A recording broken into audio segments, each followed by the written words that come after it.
Hi, I'm Brother Bill. Welcome to this installment of the Essentials. This time we'll be looking at the exile. God had warned Israel through Moses that if they broke the covenant, he would scatter Israel to the ends of the earth. But when scattered, if they would repent and return to him, he would gather them back into the promised land. Other prophets also warned of God's impending judgment, but the Israelites and the Jews did not listen, and so God raised up the Assyrians, and they took that northern kingdom, whose capital was Samaria. They took them away, took them captive, and put other people there who intermarried with the survivors. So when you get into the New Testament and you find out about these Samaritans, that's where they originate from, is God's judgment on the northern kingdom. God also raised up Babylon, and they utterly destroyed Jerusalem and the temple that Solomon had built. And so it looked like God's plan to send the Redeemer through Abraham's descendants had failed. But even in the exile, because these people were not destroyed, they were taken captive. They weren't allowed to return. It's as if God put the whole nation in time out. And even then, God raised up prophets during this exile and continued to speak to his people, one, to repent, also to continue to teach them his righteous ways. Prophets like Ezekiel, who God showed amazing visions to. Visions of judgment upon Jerusalem and what went wrong and more. But God told Israel that their exile would be 70 years, and that's just how it turned out. God spoke through a prophet like Daniel and showed how world history was going to unfold through a dream of an image that had a golden head and then silver and then brass and then iron.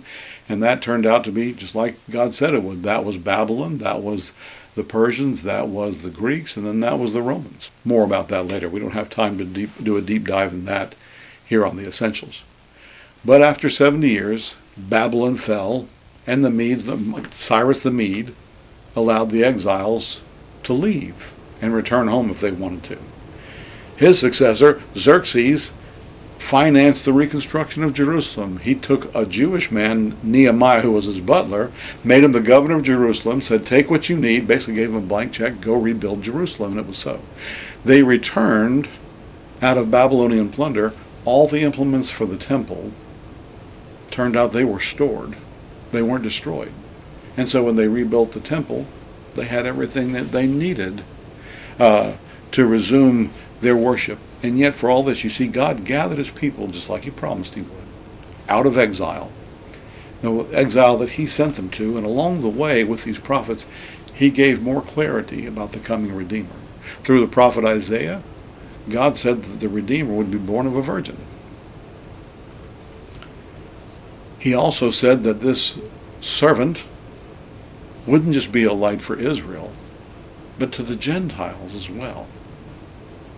A bigger mission.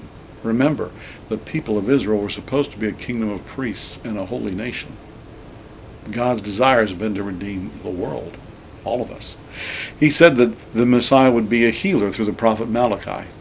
And he also said that that this Messiah would be betrayed, that he would be put to death for our transgressions. But you can see, God's redemptive purpose is right on track.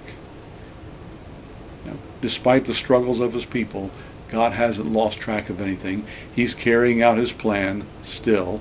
It's right on course. You see, because God's perfect love toward us, God's steadfast love toward us, he is working out the redemption of humankind, and he will not be detoured. That's the same love that he loves people with even today.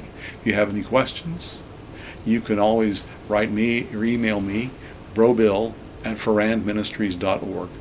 Until then, thanks for watching.